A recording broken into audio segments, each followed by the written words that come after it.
In the vast expanse of the galaxy, where species are measured by their claws, fangs, and natural weapons, humanity seemed like a cosmic joke. No venom, no armor plating, no razor-sharp talons, just soft pink skin and blunt teeth. The Galactic Council barely acknowledged their existence, treating them as amusing pets rather than equals. But the galaxy was about to learn a fundamental truth that would reshape everything they thought they knew about predators, prey, and the thin line between civilization and primal instinct.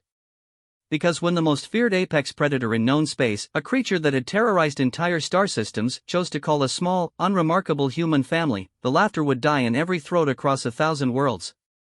What they didn't understand was that being human meant something far more dangerous than having claws or venom. It meant having the capacity to turn the universe's most deadly killer into your devoted guardian, simply by showing kindness when no one else would. The galaxy was about to meet humanity, and discover why even the monsters check under their beds for humans. The ventilation shaft of the cargo freighter Stellar Wanderer rattled with each hyperspace jump, but Marcus Chen had grown accustomed to the sound during his 3 months aboard the vessel. At 5 feet 6 inches tall and weighing barely 140 pounds, he was considered laughably small by galactic standards, a fact that the ship's crew never let him forget. "Tiny human," boomed Thrak, the ship's Gorvani security chief, as Marcus emerged from the engine room covered in grease and coolant fluid. The 8-foot-tall reptilian's scales rippled with what passed for amusement among his species. "You finish fixing life support? Or you break something else with soft human hands?" Marcus wiped his hands on his coveralls, ignoring the snickers from nearby crew members. The Gorvani had skin like natural armor plating and claws that could shred metal, while the Zolani engineers possessed forearms and natural electromagnetic field manipulation. Even the ship's cook, a Milleen with acid-secreting glands, commanded more respect than the lone human aboard. "Life support is running at optimal efficiency," Marcus replied calmly, checking his tablet. "I also recalibrated the artificial gravity generators and fixed that persistent leak in the water recycling system you've all been complaining about for weeks." Thrak's vertical pupils narrowed. Human thinks he's special because he fixed few broken machines. But what human do when real danger comes? You have no claws, no natural weapons, no thick skin. You soft and weak, like hatchling. The other crew members, a mix of various galactic species, gathered around to watch the familiar harassment. This had become daily entertainment aboard the Stellar Wanderer. The small human who somehow managed to keep their aging ship running despite being considered the weakest species in known space. Captain Vexstar, an imposing Crothery with bone protrusions covering his head and shoulders, emerged from the bridge. His red eyes swept over the scene with mild interest. The Crothery were natural warriors, bred for combat over countless generations.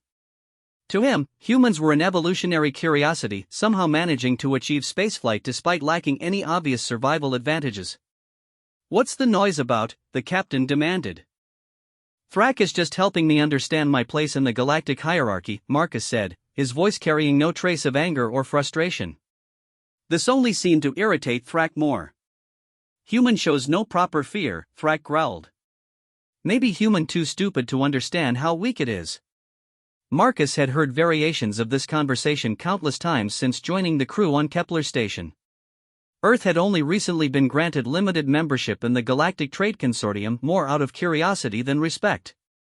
Humans were seen as oddities, creatures who somehow developed technology despite being what the galactic community considered evolutionary failures. The ship's computer chimed, interrupting the confrontation. "Dropping out of hyperspace in 30 seconds. All hands prepare for arrival at Zirion Prime." Captain Vexstar's bone ridges furrowed. "Zirion Prime? That wasn't our scheduled destination." "Emergency beacon," reported Zara, the Zolani communications officer from the bridge. "Distress call from a research station. They're offering triple standard payment for immediate assistance."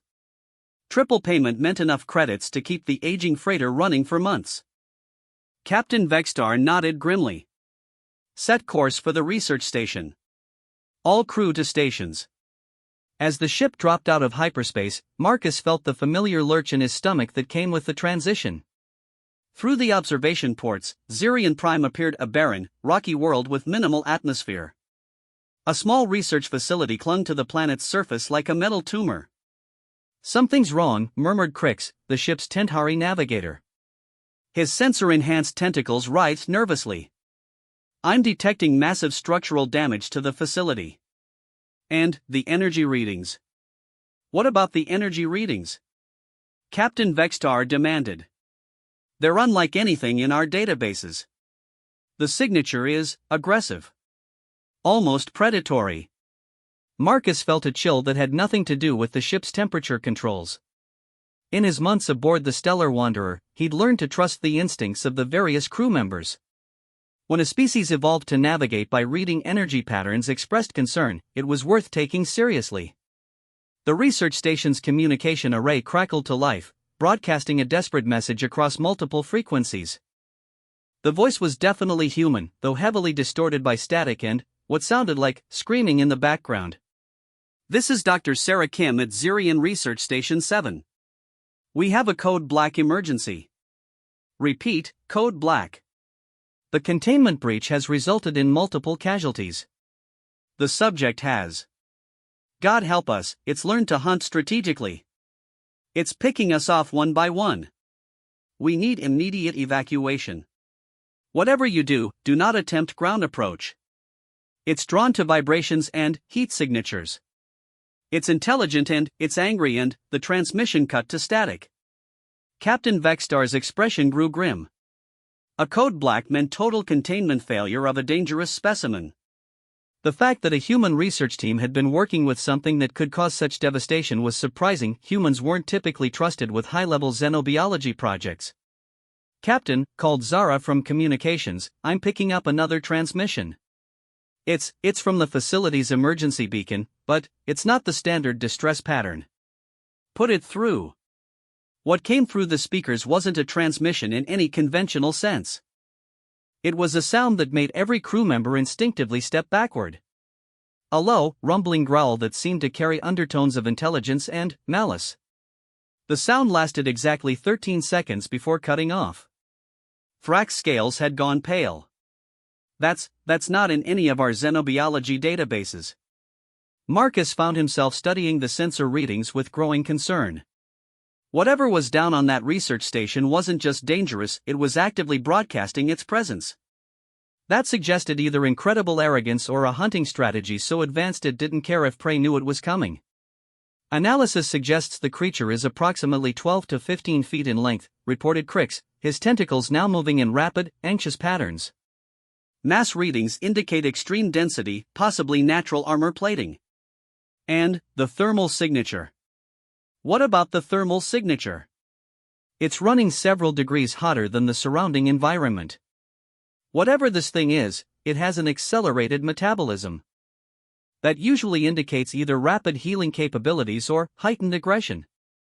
Captain Vextar studied the sensor data with the calculating gaze of a career military officer.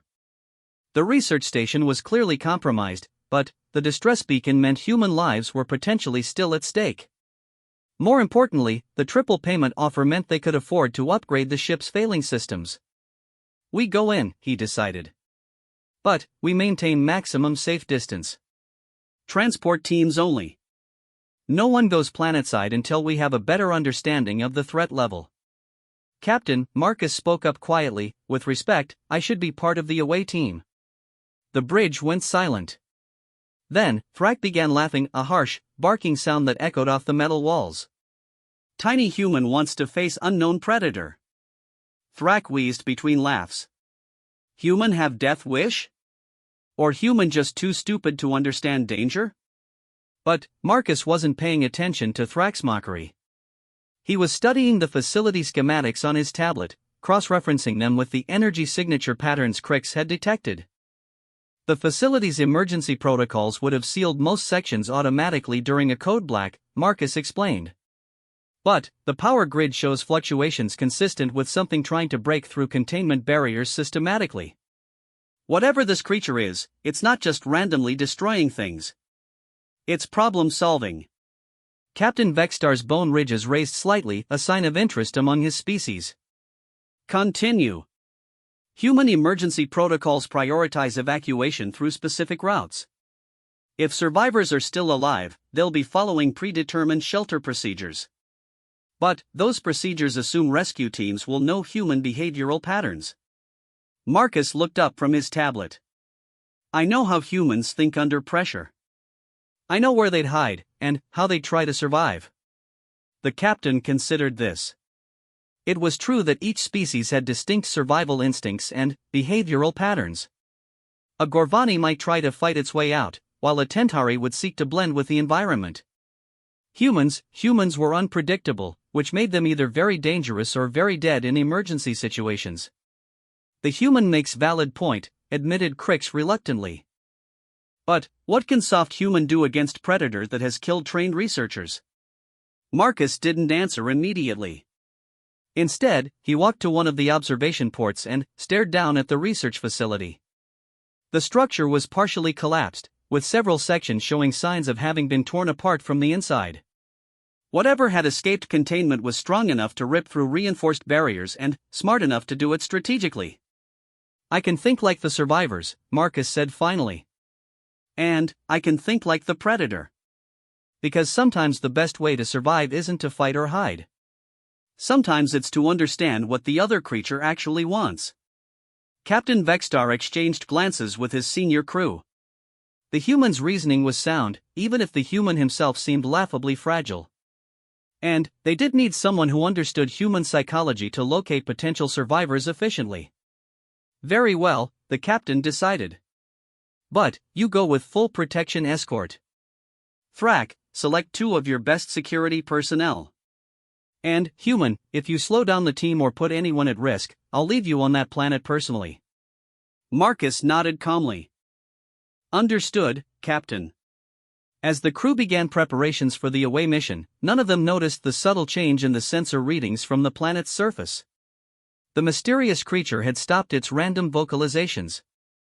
Instead, the facility's passive sensors were now detecting something that made no sense according to their understanding of predator behavior.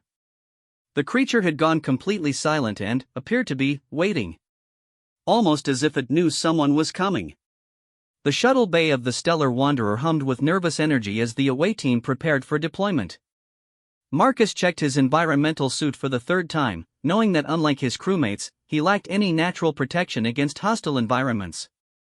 His suit was standard human-manufactured equipment, functional but unremarkable compared to the specialized gear worn by other species. Thrak supervised the loading of weapons and equipment with military precision.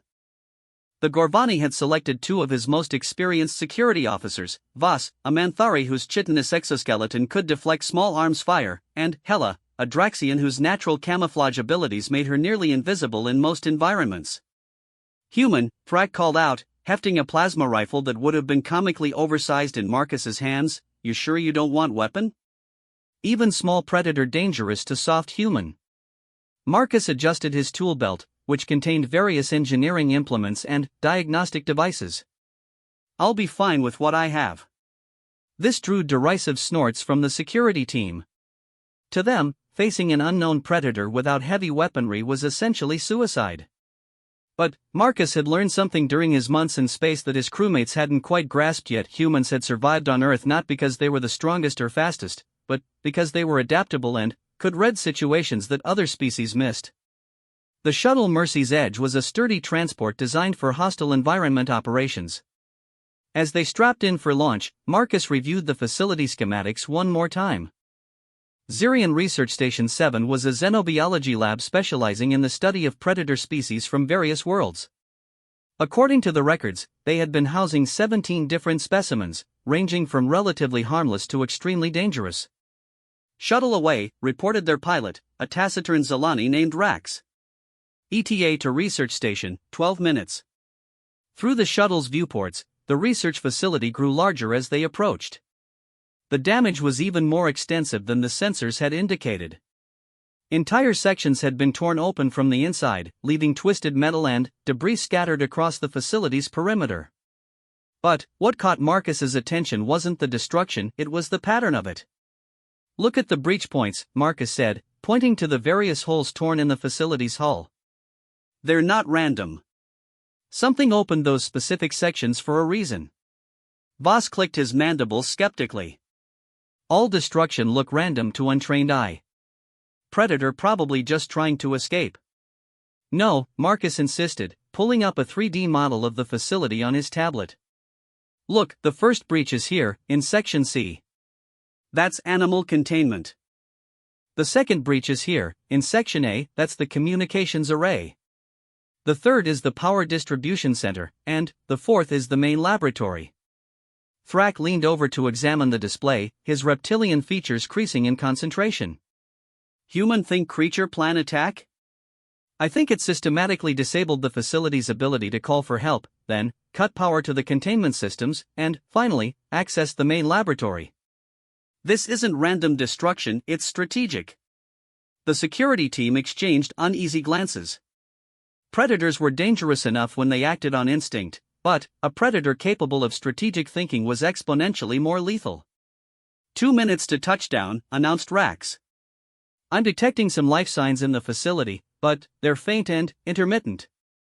Also, he paused, tentacles writhing nervously, I'm picking up that energy signature again. It's moving. Moving how? Thrak demanded. Slowly. Deliberately. Like it's patrolling. The shuttle settled onto the landing pad with a soft thud, its stabilizers groaning against the planet's higher than expected gravity. Through the viewport, the research facility loomed like a broken skeleton against the reddish sky. Emergency lighting flickered erratically through the damaged sections, casting strange shadows that seemed to move independently of any light source. Stay tight, Thrak ordered as they exited the shuttle. Standard search pattern. Human, you stay in center of formation. No heroes. The planet's atmosphere was breathable but thin, requiring their suits' assistance for optimal oxygen levels. The gravity was about 1.3 times Earth standard, enough to make movement more difficult for humans but barely noticeable to species like the Gorvani or Manthari. They approached the facility's main entrance, which stood open like a wound. The heavy security doors had been torn from their hinges and flung aside with tremendous force. Claw marks scored the metal, but they were unlike anything in the team's xenobiology databases, too large to be from any known predator species, and arranged in patterns that suggested opposable digits. Whatever did this has hands, Marcus observed quietly. Hands means tool use, Hela added, her voice barely audible as her camouflage shifted to match the surrounding debris. Tool use means intelligence. The interior of the facility was a maze of darkened corridors and emergency lighting. Their helmet beams cut through the shadows, revealing signs of struggle everywhere. Equipment was scattered and damaged, but, again, Marcus noticed something the others missed. The damage is directed, he whispered into his comm unit. Look at the wall panels, they've been opened systematically. Something was looking for specific systems. They moved deeper into the facility, following the main corridor toward what the schematics indicated was the central command center. The silence was oppressive, broken only by the sound of their breathing and the occasional groan of damaged structural supports. Then, they heard it, a soft sound that made them all freeze instantly. Someone was crying. Human vocal distress pattern, Thrak confirmed quietly. This way. They followed the sound through a series of twisted corridors until they reached what appeared to be an auxiliary laboratory. Inside, huddled behind an overturned table, they found Dr. Sarah Kim, the human they'd heard on the distress call. She was young, maybe early 30s, with Asian features and short black hair matted with dried blood from a head wound. Her research clothing was torn and stained, and her eyes held the hollow look of someone who had seen too much death. Dr. Kim? Marcus called softly, removing his helmet to show his human face. I'm Marcus Chen. We're here to help. Sarah's eyes focused on him with desperate relief. Human, thank God. I thought everyone was dead. What happened here? Marcus asked, kneeling beside her while the security team maintained a defensive perimeter. Sarah's hand shook as she tried to collect herself. It was supposed to be routine. We were studying apex predators from various worlds, trying to understand their hunting patterns. But, Subject 17, we never should have captured it. What is Subject 17? Thrak demanded. We called it a Vorthack, Sarah whispered. From the Outer Rim territories. It's... God, it's like nothing we've ever encountered. 15 feet long, natural armor plating, claws that can cut through steel. But that's not the worst part. What's the worst part? Marcus asked gently. It learns. We thought it was just another predator, but it's been watching us. Studying us. It knows our routines, our weaknesses, our hiding places. And it's been playing with us. Hella's voice crackled through the calm system. Playing how? It could have killed us all in the first hour, Sarah explained, fresh tears streaming down her face. But, instead, it let some of us escape. Then, it would hunt us down one by one, always leaving just enough survivors to maintain the fear. It's not just hunting for food, it's hunting for sport. Marcus felt a chill that had nothing to do with the facility's failing life support. A predator that hunted for psychological satisfaction rather than survival was exponentially more dangerous than anything they'd prepared for. How many survivors are left? He asked. I don't know. Maybe 3 or 4? We scattered when the containment breach happened. That was 6 hours ago. Suddenly, Voss's mandibles began clicking rapidly, a Manthari warning signal. Movement detected. Something large, approximately 50 meters and closing. The team immediately went into defensive positions, weapons trained on the corridor entrances. But, instead of the sound of approaching footsteps, they heard something much worse. Laughter. It wasn't human laughter, or the vocalization of any known species. It was a sound that seemed to combine elements of several different predator calls, arranged in a pattern that was unmistakably mocking. The creature had been listening to them, and it was amused. It knows we're here, Sarah whimpered. It always knows. The laughter stopped abruptly, replaced by a new sound, the unmistakable noise of claws on metal, moving with deliberate slowness. The Vorthack wasn't trying to sneak up on them. It was announcing its presence, letting them know it was coming, building their fear. We need to move, Thrak decided. Get to the shuttle, evacuate survivors. But, as they prepared to leave the laboratory, the facility's emergency lighting suddenly cut out, plunging them into absolute darkness. Their helmet beams were the only source of illumination, creating a small circle of light in an ocean of shadows. In the darkness beyond their lights, something massive moved with predatory grace. It cut the power, Marcus realized. It knows our technology. Then, from the darkness, came a voice. It was distorted and inhuman, but unmistakably speaking in galactic common tongue, the universal language used for interspecies communication. New prey, the voice rumbled with obvious pleasure. Different sense. Stronger than research humans. This will be entertaining. The security team's weapons tracked toward the voice, but their target had already moved. The Vorthack was using the facility's layout to its advantage, staying just beyond the reach of their lights while maintaining psychological pressure. How does it know Galactic Common? Hello whispered. Same way it learned everything else, Sarah answered with bitter despair. It watched us. It listened to us. It studied our communications and figured out our language patterns. It's been learning about us for months. Marcus's mind raced through possibilities. A predator intelligent enough to learn languages and tactical thinking was operating on a level far beyond their initial assessment. But there was something else bothering him, something about the creature's behavior that didn't quite fit standard predator patterns. Dr. Kim, he said quietly, in all your observations of Subject 17, did it ever show any behavior that wasn't related to hunting or dominance? What do you mean? Curiosity about non-threatening objects? Interest in anything that wasn't prey or territory? Sarah thought for a moment. Actually, yes. It would sometimes ignore the monitoring equipment instead of destroying it. And, once, when Dr. Martinez accidentally dropped his music player in the containment area, the creature, it listened to the music for hours. We thought it was odd, but her explanation was cut off as something heavy landed on the laboratory's roof with a thunderous impact. Dust and debris rained down from the ceiling as the structure groaned under the weight. It's directly above us, Voss reported, his mandibles clicking nervously. Then, the ceiling began to buckle inward. The Vorthack wasn't trying to sneak into the room, it was announcing its intention to come through the roof, giving them time to anticipate and fear what was coming. This level of psychological warfare suggested intelligence that rivaled or exceeded most sentient species. But, as Marcus watched the ceiling bend under the creature's weight, he realized something that chilled him more than the immediate danger. The Vorthack wasn't just intelligent, it was bored. And, a bored apex predator with human-level intelligence was perhaps the most dangerous thing in the known galaxy. The ceiling of the laboratory groaned ominously as the Vorthack's weight pressed down from above. Dust cascaded in streams through the emergency lighting, and the metal support beams began to warp with protesting shrieks. The away team had perhaps 30 seconds before the creature came through the roof. "Move!" Thrak barked, but Marcus remained frozen in place, staring upward with an expression that puzzled his crewmates. "Human!" Voss clicked urgently. "We must evacuate immediately." But Marcus wasn't listening to the security team.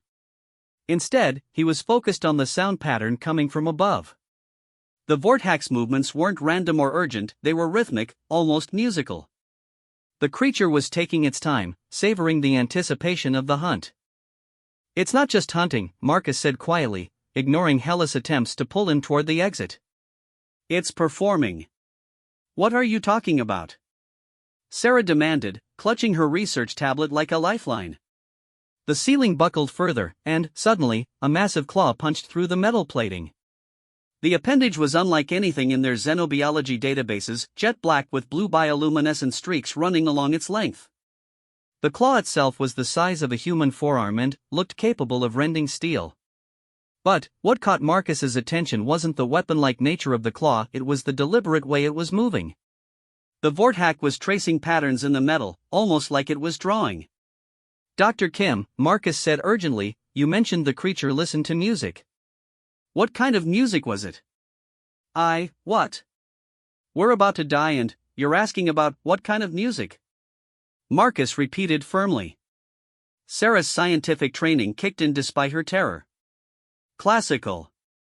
Dr. Martinez liked Earth classical music. Bach, specifically.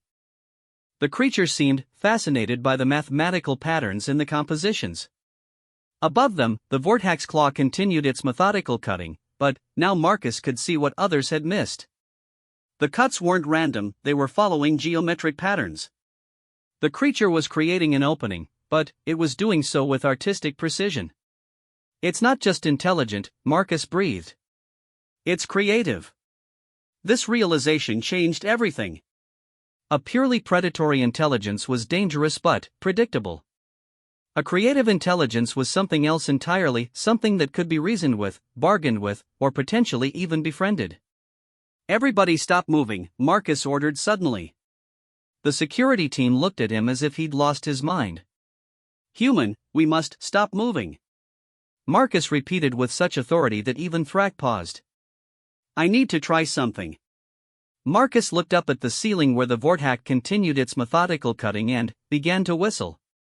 The tune was simple, a basic Bach melody that any human child would recognize. The Goldberg Variations, aria, played slowly and clearly in the oppressive silence of the damaged laboratory. The cutting stopped immediately. For a long moment, there was absolute silence. Then, from above, came a sound that none of them had expected. The Vorthack was attempting to recreate the melody.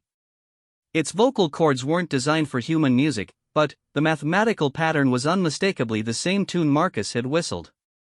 "Impossible," Voss whispered. Marcus continued whistling, and the Vorthack responded with its own version of the melody.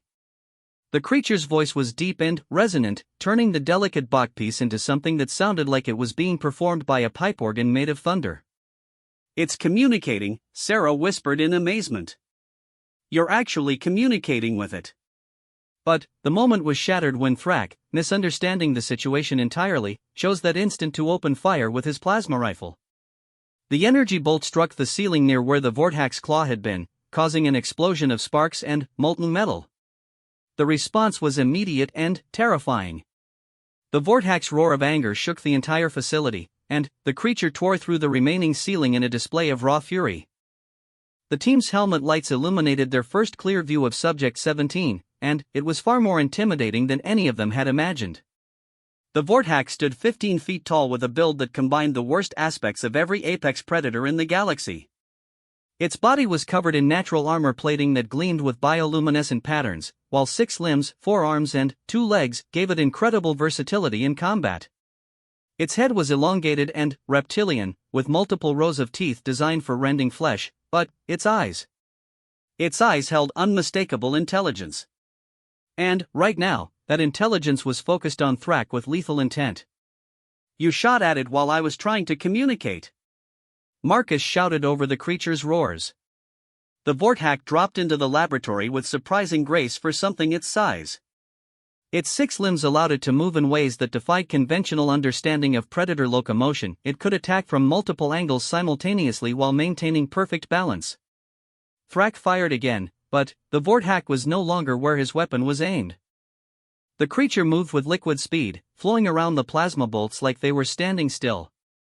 Within seconds, it had crossed the laboratory and wrapped one massive clawed hand around Thrak's throat. The Gorvani security chief, despite his natural armor and combat training, was lifted off the ground like a child.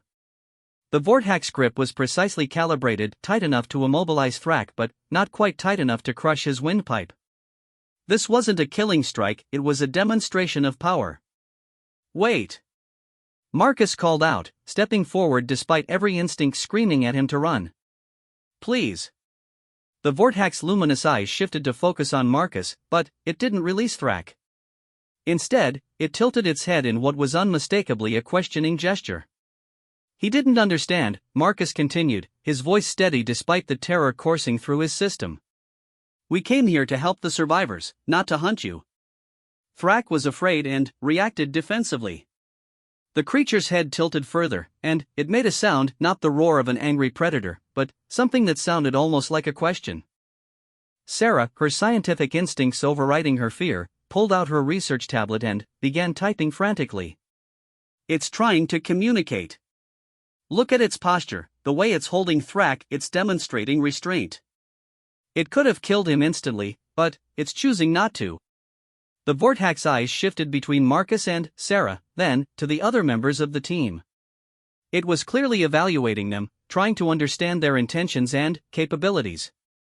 After a long moment, it carefully set Thrak back on the ground, though it remained ready to strike if threatened again. Thrak gasped for air, his scales pale with shock. In all his years as a security officer, he'd never encountered a predator that could have killed him but chose not to. The psychological impact of that restraint was far more effective than any display of raw violence. "Why did it spare you?" Voss asked, mandibles clicking nervously. "Because it's not just a predator," Marcus realized. "It's curious. It wants to understand us as much as we want to understand it." The Vortex made another sound, this one clearly directed at Marcus. The tone was different from its earlier vocalizations, almost conversational. "I think it's trying to ask you something," Sarah said, studying the readouts on her tablet. The vocal pattern suggests interrogative structure. Marcus looked up at the massive creature, noting how it held itself in a posture that managed to be both alert and non-threatening. Despite its fearsome appearance, there was something almost lonely about its demeanor. "You've been alone on this station for months," Marcus said softly. "Watching the researchers, learning from them, but never able to truly communicate. The hunting, the games, that was just boredom, wasn't it?" The Vortex bioluminescent patterns shifted, the blue streaks along its armor brightening and changing pattern. Sarah's tablet immediately began recording the display. "Emotional response," she breathed. "It's showing emotional response to communication attempts." But their moment of breakthrough was interrupted by alarms from the shuttle outside. Rax's voice crackled through their comm units. "Away team, we have a problem. Long-range sensors are detecting an incoming ship. Configuration matches galactic security forces." Marcus felt his stomach drop. GSF ships only responded to code black emergencies when there was potential for galactic-level contamination or threat. Their arrival meant one thing: they weren't here to rescue survivors. They were here to sterilize the entire facility. "How long until they arrive?" Thrak asked, his voice still hoarse from the Vortex grip. 18 minutes, Rax replied. "And they're broadcasting standard quarantine protocols. Whatever's on that station, they plan to eliminate it completely.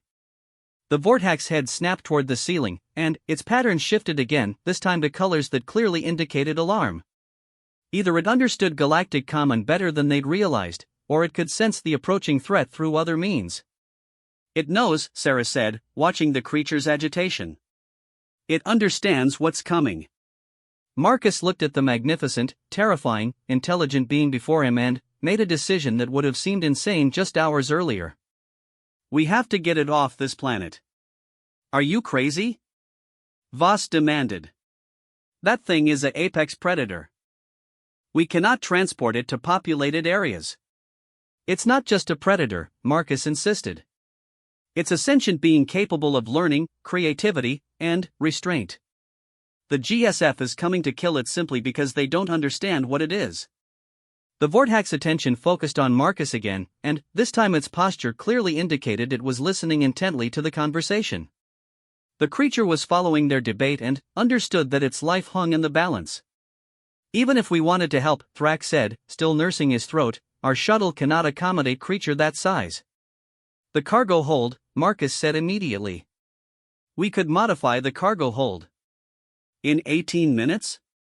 Hela asked skeptically. Marcus was already pulling up technical schematics on his tablet. The environmental controls, the gravity plating, if we reroute power from non-essential systems. But, as he worked through the calculations, the Vortex approached slowly, moving with careful deliberation to avoid triggering the security team's defensive instincts. When it reached Marcus, it gently extended one massive claw and touched the tablet screen. The device immediately lit up with new information, technical specifications and modifications that would take Marcus hours to calculate on his own. The Vortex had somehow interfaced with their technology and was providing its own solutions to the transportation problem. How is it doing that? Sarah asked in amazement. Bioelectric manipulation, Marcus breathed, watching the Vortex patterns pulse in sync with the tablet's processing cycles. It can interface directly with electronic systems. Within minutes, they had a viable plan for transporting the Vortex safely. But, as the creature stepped back, it made a series of sounds that were clearly directed at the facility around them. It's asking about the other survivors, Sarah translated, understanding the creature's intent if not its exact words.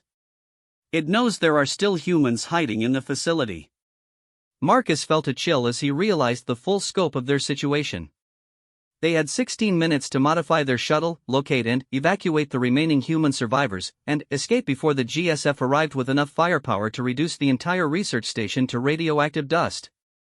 And they had to do it all while keeping an apex predator who had just demonstrated that it cared about the safety of its former prey calm and cooperative. But, as Marcus looked into the Vortex's intelligent eyes, he realized something that changed everything. They weren't just trying to save a dangerous predator from extermination. They were trying to save someone who had chosen to become their protector. 15 minutes until the Galactic Security Forces arrived, and Marcus found himself coordinating the most impossible rescue operation of his career. The Vortex had become an unexpected ally, using its knowledge of the facility layout and its enhanced senses to locate the remaining survivors with startling efficiency. 3 humans still alive, the creature communicated through a combination of vocalizations and bioluminescent patterns that Sarah was rapidly learning to interpret. Hidden in deep levels. Scared. Injured.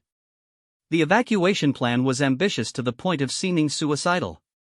While Marcus and Rax worked to modify the shuttle's cargo hold for Vortex transportation, the security team would retrieve the survivors. The Vortex itself would serve as guide and protector, a role reversal that left everyone except Marcus profoundly uncomfortable. I still think this is madness, Thrak muttered, his throat still sore from the creature's earlier demonstration. We take Apex Predator aboard ship, we become food. No, Marcus said firmly, making final adjustments to the cargo hold's environmental controls. It had dozens of opportunities to kill us, and instead it's choosing to help. That tells us everything we need to know about its character. The Vortex approached the shuttle with careful movements, clearly trying not to alarm anyone. When it reached the cargo hold, it examined Marcus's modifications with what could only be described as professional interest. After a moment, it made several suggestions through its bioelectric interface with the shuttle's systems. "It's optimizing the life support configuration," Rax reported from the pilot's seat, his tentacles writhing with amazement. "These modifications are better than what our engineering team could have designed." Sarah, meanwhile, had been studying the creature's behavior patterns with fascination. "It's not just intelligent," she said. "It's showing empathy, cooperation, and concern for others' welfare. These are markers of advanced social development." "Social development?" Voss asked skeptically. "This creature was hunting humans for sport." "Was it?" Sarah challenged. "Or was it trying to interact with the only intelligent life it had encountered in months? Look at the evidence, it never actually killed anyone when it could have eliminated the entire research team instantly. It was prolonging contact, trying to engage with us in the only way it understood." The Vorthax's head turned toward Sarah, and its pattern shifted to colors that clearly indicated approval. The creature had been following their conversation and understood that Sarah was defending its actions. Marcus finished the final modifications just as Thrax's team returned with the survivors, 2 men and 1 woman, all in various states of physical and psychological trauma. They took one look at the Vorthax and immediately panicked, despite the security team's attempts to explain the situation. "That thing killed Dr. Martinez," one of the survivors screamed. "It's a monster." The Vorthax's posture immediately shifted to something that looked almost hurt. Its bioluminescent patterns dimmed, and it moved away from the terrified humans with what appeared to be genuine sadness. "Wait," Marcus called to the creature. "They're afraid because they don't understand. Give them time." But the damage was done. The Vorthax's emotional response to being called a monster was unmistakably genuine. Whatever had happened during the research period, the creature had formed attachments to the humans and was distressed by their rejection. 10 minutes to GSF arrival, Rax announced urgently. "We need to depart now if we want to clear the blast radius." As they prepared for takeoff, one of the survivors, a young researcher named David Park, began studying the Vorthax with professional curiosity rather than fear. "Dr. Kim was right," he said quietly. "It's showing complex emotional responses. The way it's holding itself, the color patterns, it's displaying what we would classify as depression in a human subject." Marcus made a decision that surprised everyone, including himself. Instead of taking his assigned seat for takeoff, he approached the Vorthax in the cargo hold. "Hey," he said softly, placing his hand on the creature's massive forearm. "I know you understand more than you let on. I know you're hurt by their reaction. But they've been through trauma, and fear makes people say things they don't mean." The Vorthax's eyes focused on Marcus with laser intensity. Up close, the creature's face was less terrifying and more expressive. Its features could convey a range of emotions that rivaled any sentient species. "You protected them, didn't you?" Marcus continued. "During the evacuation, you made sure they reached safety even though they were afraid of you. That's not the behavior of a monster." The shuttle lifted off with a gentle hum, carrying its unusual cargo toward the safety of space. Through the viewport, they could see the GSF vessel approaching, a massive dreadnought bristling with enough weaponry to sterilize an entire continent. 5 minutes until they reach firing position, Rax reported. But, instead of focusing on their narrow escape, Marcus found himself fascinated by the Vorthax's behavior as they left the planet's surface. The creature was looking back at the research facility with what could only be described as melancholy. "It's morning," Sarah realized. It formed emotional connections to that place, to the researchers. "It's actually mourning the loss." This observation triggered something in the other survivors. Slowly, one by one, they began to re-examine their memories of the creature's behavior during the crisis. "It never actually tried to hurt us," David admitted reluctantly. "Even when it cornered me in the storage room, it just watched. Like it was trying to understand what I was doing." And, when Dr. Martinez fell down the maintenance shaft, another survivor added, "We heard roaring from that direction. But, when we found his body later, there were claw marks in the metal around the shaft opening. Like something had tried to pull him out." The pieces began falling into place. The Vorthax hadn't been hunting them, it had been trying to help, in the only way its predatory nature understood. But, without a common language or understanding of human fragility, its attempts at interaction had been terrifying rather than helpful. Marcus looked at the magnificent creature sharing their small space and felt a profound sense of connection. Here was a being that had been alone, misunderstood, and judged based on appearance rather than actions. The parallels to his own experience aboard the Stellar Wanderer were impossible to ignore. "What happens now?" one of the survivors asked. "Where can something like that go?"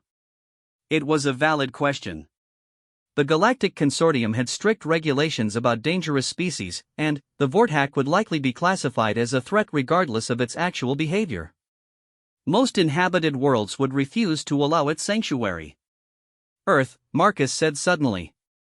"Earth has preservation programs for endangered species, including intelligent ones. And Earth doesn't have the same prejudices as the galactic community." Behind them, the GSF dreadnought opened fire on the research facility. The planet's surface lit up with nuclear fire as everything that could have been evidence of the Vorthack's existence was systematically erased. If they hadn't acted when they did, the creature would have been nothing more than radioactive dust. The Vorthack watched the destruction of its former home with apparent sadness, but then, something remarkable happened. It turned away from the viewport and focused its attention on Marcus and the other humans in the cargo hold. Its bioluminescent patterns shifted to warmer colors, and it made a sound that was unmistakably communicative. "It's saying thank you," Sarah translated, her voice filled with wonder. "It understands that we saved its life." But there was more to the creature's communication than simple gratitude. Over the following hours, as they traveled toward the outer system where the Stellar Wanderer waited, the Vorthack began demonstrating abilities that left the entire team speechless.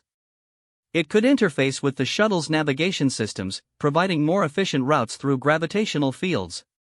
It could predict mechanical failures before they occurred, sensing stress patterns in the ship's structure through vibrations too subtle for their instruments to detect.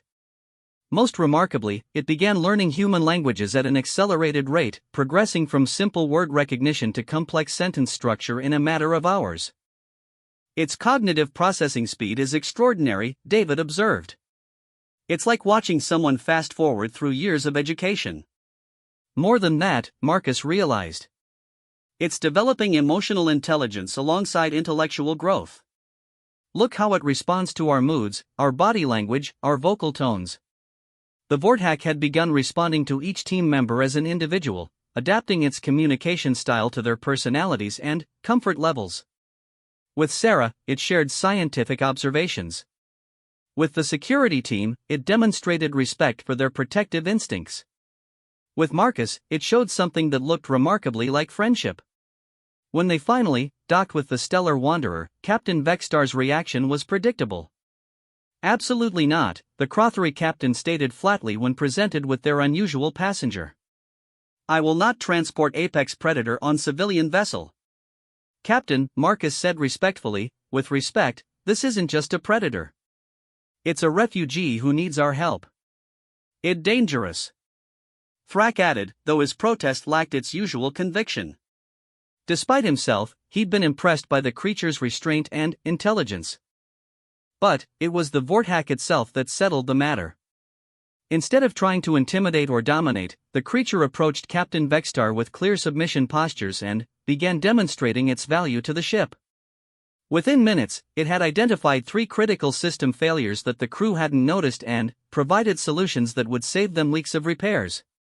"It wants to earn its passage," Marcus explained. "It understands the concept of mutual benefit." Captain Vextar studied the massive creature with calculating eyes. The Crothery were natural warriors, but they were also pragmatists. A being that could improve ship efficiency and provide advanced technical solutions was valuable regardless of its species. "Temporary arrangement," the captain decided. "Until we reach Earth space." "But, human." He fixed Marcus with a stern stare. "Creature is your responsibility. Any problems, any incidents, and you both get spaced." Marcus nodded solemnly. "Understood, Captain." As they prepared quarters for the Vorthack, a modified cargo bay with environmental controls suited to its physiology, Marcus realized that something fundamental had shifted. The creature that had been seen as a monster was gradually being recognized as a person. A dangerous person, perhaps, but a person nonetheless. But the real test would come when they reached Earth space and faced the Galactic Consortium's regulations regarding dangerous species. The Vorthax's fate would ultimately depend on whether the galactic community could look past its fearsome appearance and see what Marcus had seen: a lonely, intelligent being who wanted nothing more than to belong somewhere. And, as Marcus watched the Vorthax carefully arranging its new living space, taking care not to damage anything despite its massive size and natural weapons, he knew he would do whatever it took to protect his unlikely friend. Even if it meant going against the entire galactic community. 3 weeks into their journey to Earth space, the relationship between Marcus and the Vorthax had evolved into something that amazed the entire crew of the Stellar Wanderer. What had begun as a desperate rescue had transformed into an unlikely partnership that was redefining everyone's understanding of predator species. The creature, who had chosen the name Keth after learning human naming conventions, had become an integral part of the ship's operations. Its ability to interface with electronic systems had improved their navigation efficiency by 30%, while its enhanced senses had helped them avoid 3 separate pirate encounters by detecting approaching ships long before conventional sensors could register them. But it was Keth's relationship with Marcus that truly fascinated the crew. The massive predator, capable of tearing through steel bulkheads, showed remarkable gentleness around the small human. It had learned to modulate its strength, its movements, even its vocalizations to avoid accidentally harming or startling Marcus. "It is unprecedented," Captain Vextar admitted privately to his senior staff. "Apex predator showing protective behavior toward different species. This goes against everything we understand about interspecies relationships." Thrak, whose initial hostility had gradually transformed into grudging respect, nodded his agreement. Creature could dominate entire ship if it chose. Instead, it serves. It protects. It shows loyalty. The security chief's observation was accurate. Keth had indeed shown protective instincts toward the crew, but its devotion to Marcus was on an entirely different level. When a minor engine malfunction had briefly exposed Marcus to dangerous radiation, Keth had shielded him with its own body without hesitation. When Marcus worked long hours on ship repairs, Keth would position itself nearby, standing guard while the human worked. "It's called pack bonding," Sarah explained during one of their regular briefings. She had continued studying Keth's behavior and had made remarkable discoveries about Vorthax psychology. Many apex predators are actually highly social creatures in their natural environment. Keth has adopted Marcus as family. The concept of a 15-foot apex predator considering a small human as family was difficult for most species to grasp, but the evidence was undeniable. Keth had begun learning human cultural practices, showing particular interest in music, art, and literature. Its favorite activity was listening to Marcus read aloud from various books in the ship's digital library. "Today we reached Earth's outer sensor perimeter," Rax announced as they approached humanity's home system. "Earth Defense Forces have granted us approach clearance, but they want detailed information about our unusual passenger." This was the moment Marcus had been dreading. Earth's authorities would need to evaluate Keth's potential threat level, and there was no guarantee they would be as understanding as the Stellar Wanderer's crew had become. Keth, who had been listening to the conversation, made a series of sounds that the crew had learned to recognize as concerned questioning. "It's asking about Earth's response protocols," Sarah translated. "It wants to know if it will be separated from Marcus." Marcus felt a pang of emotion at the question. Over the weeks of their journey, he had grown genuinely fond of the massive creature. Keth's intelligence, creativity, and loyalty had made him more than just a rescued refugee. He had become a true friend. "I won't let them separate us," Marcus promised, placing his hand on Keth's armored forearm.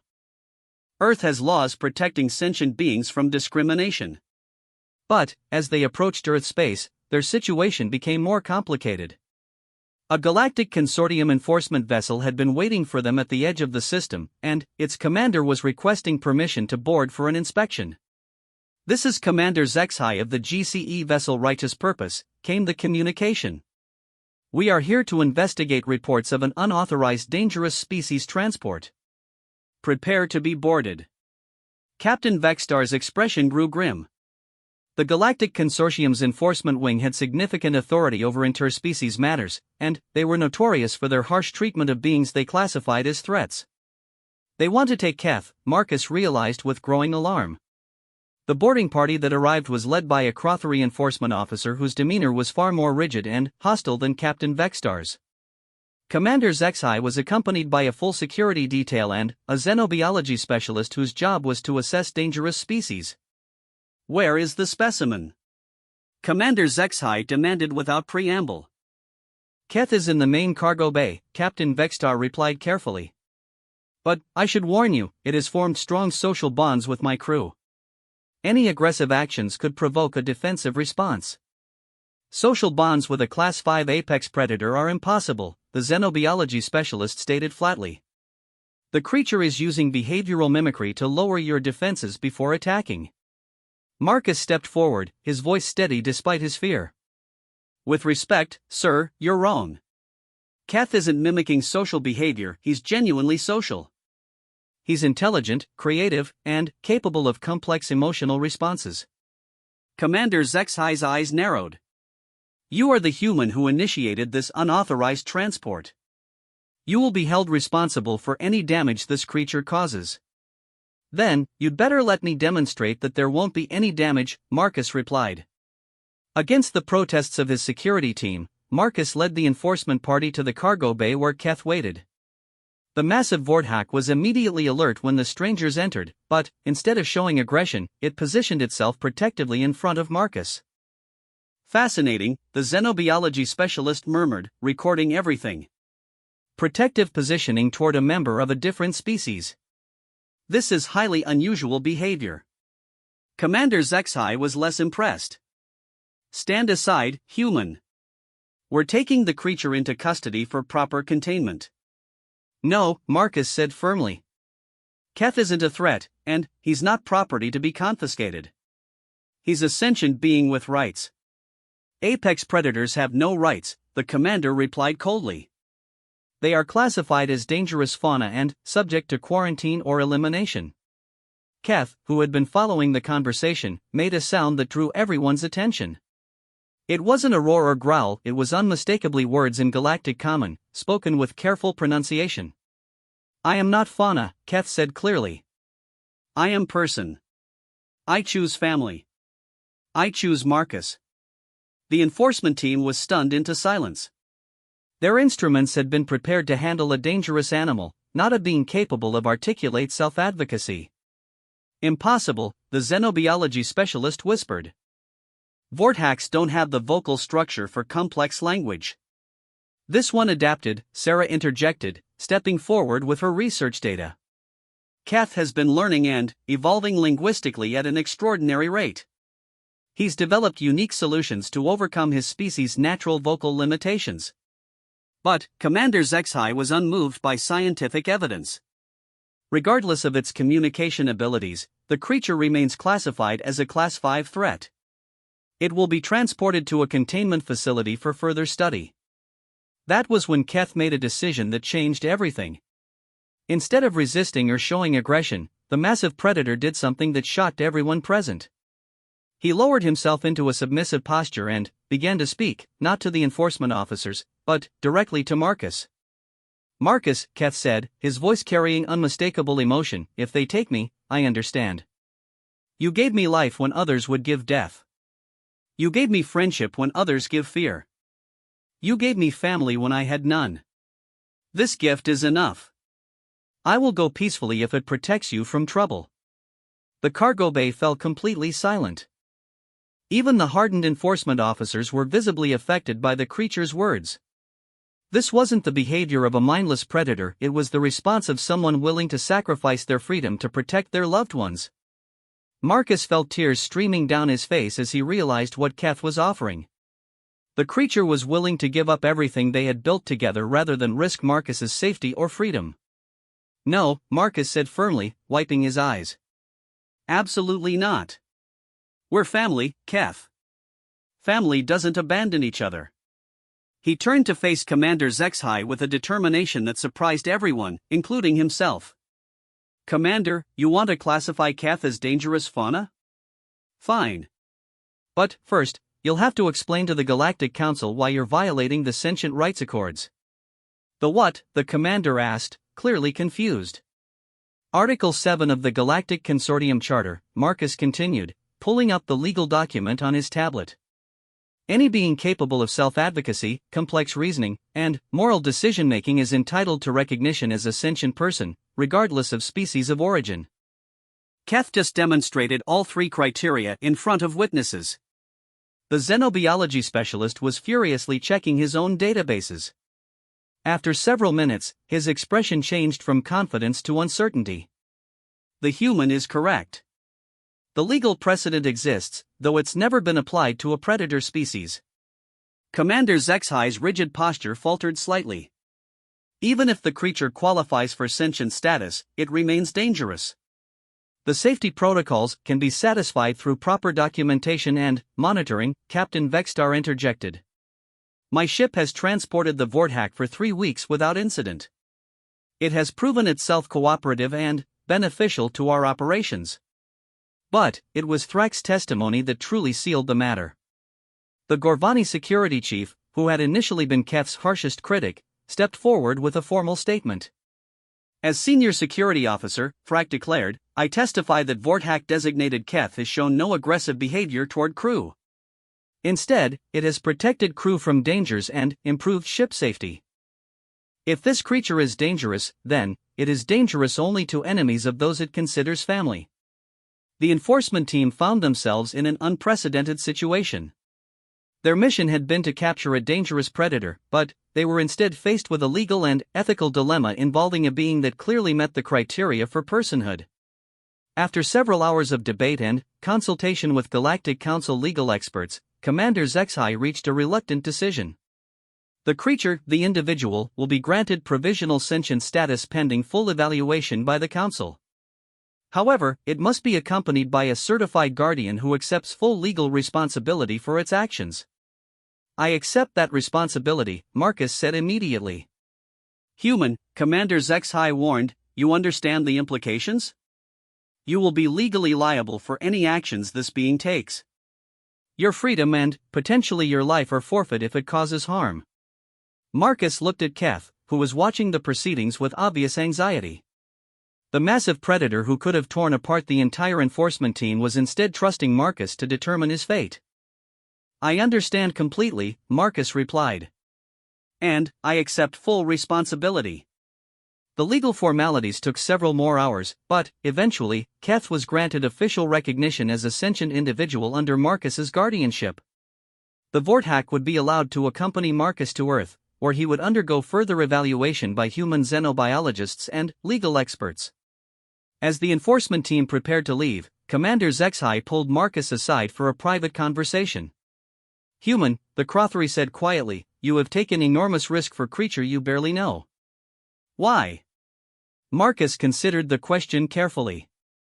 Because 3 weeks ago, everyone on this ship thought I was too small and weak to matter.